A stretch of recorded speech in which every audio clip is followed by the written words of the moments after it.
Welcome back, guys. Myself Piyush Goyal, Company Secretary from Jaipur. In this video, we are going to discuss if you are running a private limited company or public limited company, and your existing auditor has given the resignation, and you want to appoint a next auditor or subsequent auditor. So, what are the process under the Companies Act 2013 for appointment of the next auditor?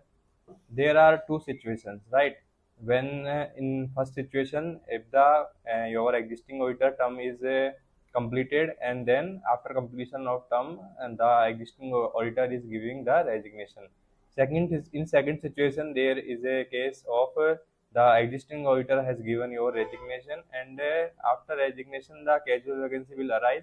In casual vacancy, the process of appointment of subsequent auditor is very different, right?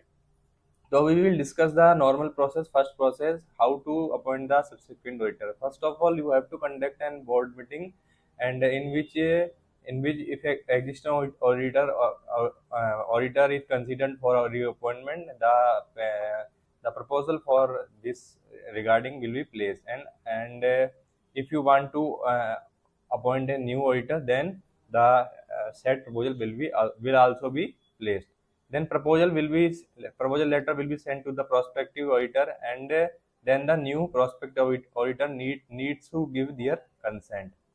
After that, in second step, if the company is required to set up the audit committee, the audit committee shall recommend to the board for the name of the auditor.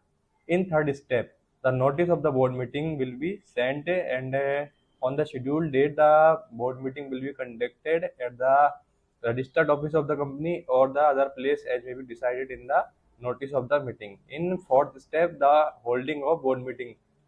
So there are certain agenda which is required to be placed before the board.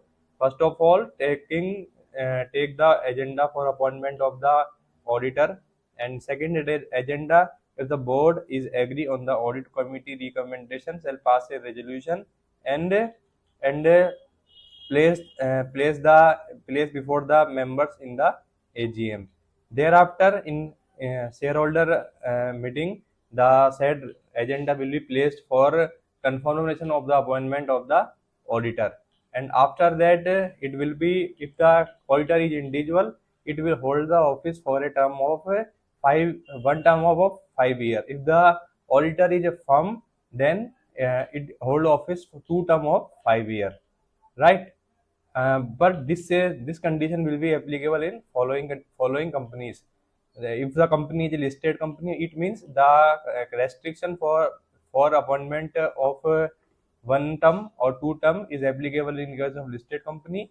Unlisted company having paid up capital 10 crore or more, private limited company having paid up capital 50 crore or more, all companies having borrowing from financial institution, bank, public deposit 50 crore or more. In case of a small company or OPC, there is no criteria. The auditor can hold the office for n number of years. And in step 6, the company will inform the about auditor by sending the CTC of the resolution. Thereafter, the company will file the Form 81 within 15 days of the passing of the confirmation of the appointment, right, in step 5. I hope this video is very helpful for understanding how to appoint the subsequent auditor. If you have any query related to the how the auditor will be appointed in normal process, in subsequent auditor how to be appointed, how the auditor will be appointed in case of casual vacancy in the position of the auditor. So thank you guys for watching this video. If you have any query related to this, you will also connect on the number given on the screen. Thank you guys.